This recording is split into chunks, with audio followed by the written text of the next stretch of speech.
In this video, I'm going to cover my efficient shoulder examination. And since writing the book on efficient examination for PT, I've since added some stuff. So for example, here I just have seated, supine, and prone, but I would do quite a few of standing tests now, and I'd do some standing strength related tests because I want to see how someone does a military press action, one or both arms. I want to see maybe how they hold a front squat position because that's going to require a lot of shoulder stability. So I've since added some things, but I'm going to cover this as this is the foundation still for how to be efficient and how to quickly get to a diagnosis. Because ultimately that's what we want with our exams is we want to identify which tissue is at fault and are they appropriate for PT. So when we're looking at the shoulder, it's the most mobile joint in the body. So we either are going to have either a mobility issue where they don't have enough motion somewhere, and that could be at the clinnohumeral joint, it could be at the AC or SC joint, or it could be something to do with the scapulothoracic mechanics. And that kind of leads into this whole can of worms because like if you're lacking motion here, well, it could be because the lat muscle is tight or tightness in the teres and things like that are restricting movement. So we're going to go over that sort of stuff in today's video. The person I have seated tests and measures as the first thing because when someone comes in, you're doing a subjective history, they're most likely going to be sitting there in front of you. And so right away, as they're talking to you, you can get a lot of information just by how they posture the shoulder joint during a conversation. So oftentimes people will come in and throughout the interview, they're talking to you like this. And if they talk to you like that, that's probably how they posture themselves throughout the day quite often. With that associated posture, shoulders draw in, glenohumeral internal rotation, but then you'll also see the thoracic spine and or the CT junction as areas where there's tightness as well. And so we get information right away just from our static postural assessment. Then I want to look at gross cervical, elbow, and wrist range of motion. This kind of gets into how the shoulder connects to the entire upper quarter. What do I mean by a gross screening? I mean just a quick general screening to see where someone's at. I'm trying to clear those regional joints. So let's say someone raises their arm up overhead and I see their head drive forward quite a bit.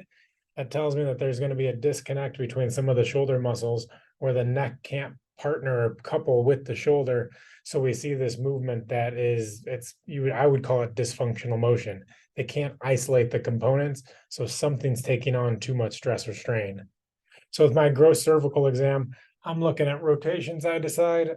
I want to see how they drop down into flexion. I want to see what extension looks like. Specifically for the shoulder joint, I really care about cervical extension because if it hurts someone to look back there, they likely are locked in their CT junction. And so then if someone reaches up overhead, as the upper trap and shoulders pull back, if they're lacking that motion in the CT junction, that's going to be felt the same way as the arms go overhead as it is with cervical side bending and cervical rotation. So I check the major cardinal planes of motion in the neck to see how that implicates the shoulder joint. Next, for the elbow, one of the biggest things with the elbow is I'm looking to make sure that the elbow doesn't hyperextend and they have general good flexion and extension. Someone who really hyperextends at their elbows, which I can't do very well, when they hyperextend at the elbow, it sends the shoulder joint up in the air. So let's say that someone comes in and they're having problems with a plank, and I notice that they're just hyperextending at their elbows. I know that they're using way more force and tension through their elbow, and that's going to then restrict how the shoulder joint can hold position. So that person might come in and they either have pain in the AC joint or pain along the anterior side of the bicep. They can have a host of different things, but what their elbow position shows me is going to help drive my shoulder exam. Same thing at the wrist and the hand.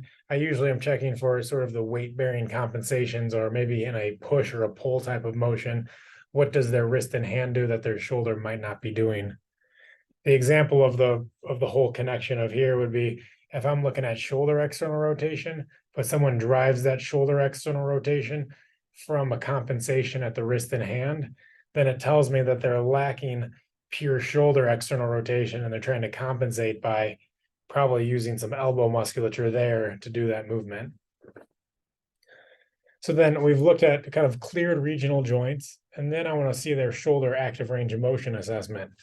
For that, I'm going to look at one side and both sides sort of separately. I want to see how someone raises all the way up overhead, and I want to see if they can match that on both sides. Because the thoracic spine and the ability to compensate with maybe a slight trunk rotation is going to be different when someone's doing it unilaterally versus bilaterally. So I'm looking at shoulder flexion, shoulder abduction. I want to see if more or less if they can go into a streamlined position, that shoulders hands together position. I'm looking at shoulder external rotation, and I'll check that with the arms by the side. And then I'll also check that in more of a functional rotator cuff position. And then at the same time, I want to see what internal rotation looks like. So reaching behind the back, and I'll compare that on both sides. As one reaches behind the back, if they don't have good internal rotation, it's going to be seen as the scapula tipping forward through here and likely causing some issue through there, or the backside, almost like a posterior impingement of the shoulder. Still in supine, and usually I'll do more of a specific testing with this in different positions based on what their goals are and things like that, or what they're having pain with. But I'll test the strength. I just want to see how strong they are here. I want to see how strong they are out to the sides. And then I can do a quick in and out of the shoulder too. And that just gives me a general idea of how their shoulder holds position. I'm not really thinking if they can't hold it here. My first thought might not be for external rotation. Oh, the rotator cuff's involved. More so, I want to see how do they compensate. If someone can't hold here, let's say hold it resisting that, their shoulders probably going to draw up, and they're going to use more upper trap into the supraspinatus that causes. Then really what I care about is, can they relax that response and hold there at all without using compensatory muscles? So I'll do that for the serratus anterior, take the arm up to 120, see if they can hold that sort of locked in position to the shoulder. That muscle is so important because a weak serratus anterior tips the shoulder forward. The serratus anterior posteriorly tilts the scapula and keeps it into position. So if you're not strong, especially with pushing type of movements, your shoulder is going to want to anterior tilt. You're probably going to use kind of more pec for that versus the balance of being able to push and hold through a strong position. Based on their posture, I'm already having ideas on how their serratus anterior is going to work too. If they're having specific, based on their range of motion assessment too, I'm going to see what their Hawkins Kennedy looks like. If they can do internal rotation, then they're probably going to be okay with Hawkins Kennedy.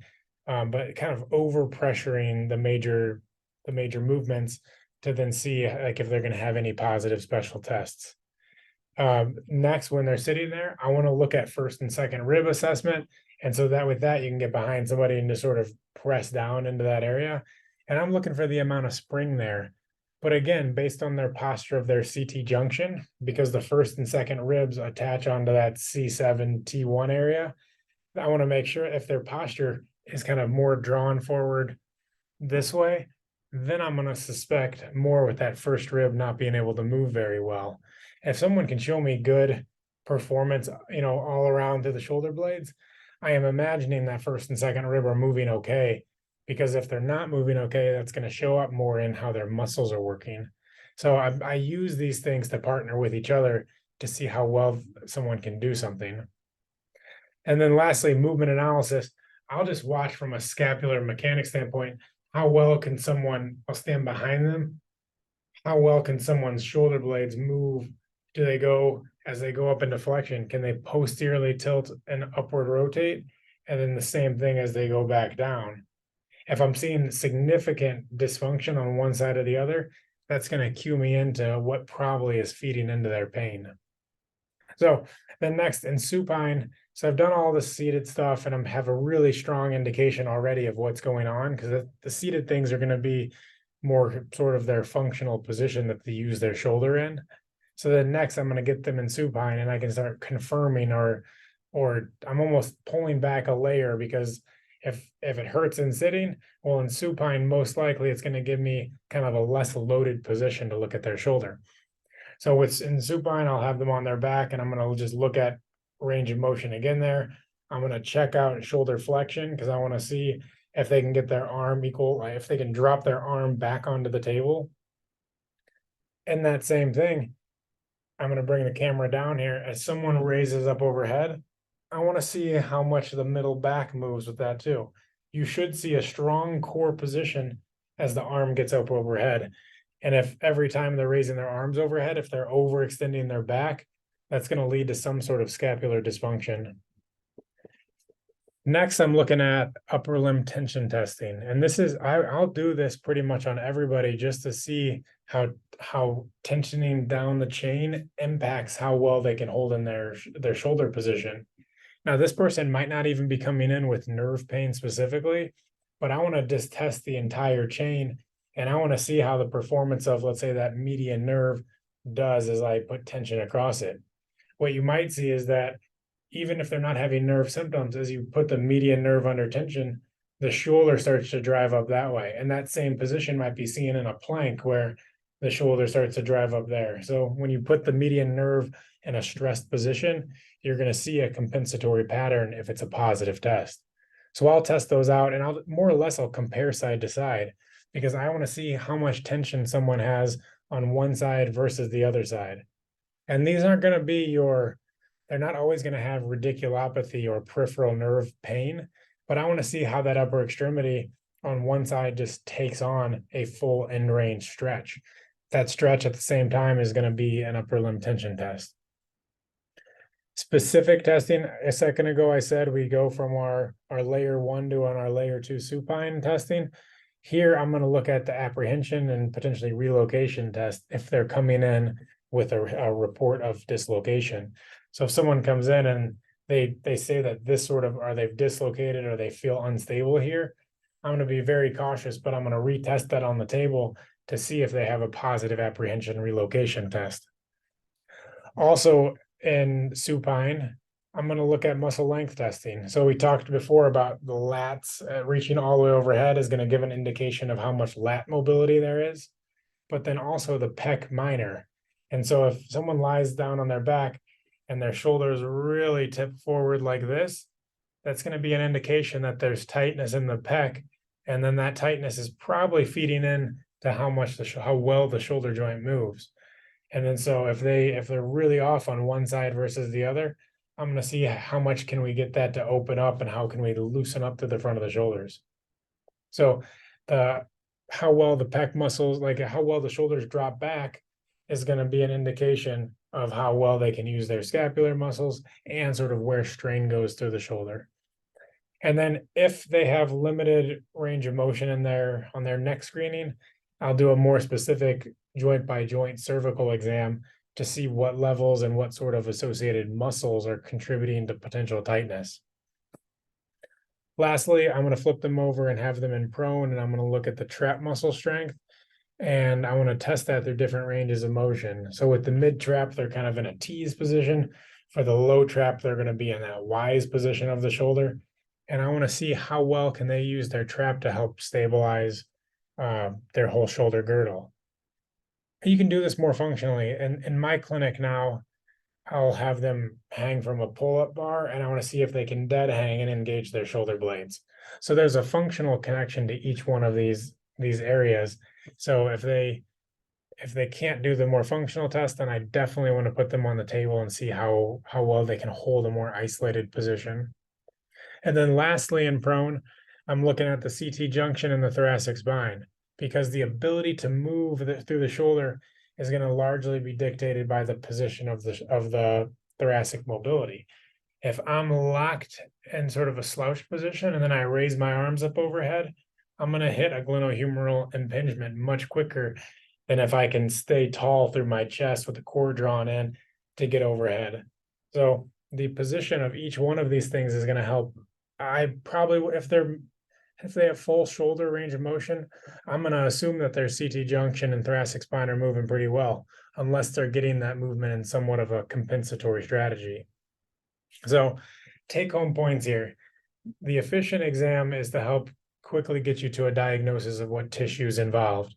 You go from seated to supine to prone, and it gives you a combination of what other regional joints could be involved. It's going to tell you how much motion is available in the shoulder, how much strength is available in the shoulder, and then how well can they use their scapula with the glenohumeral joint.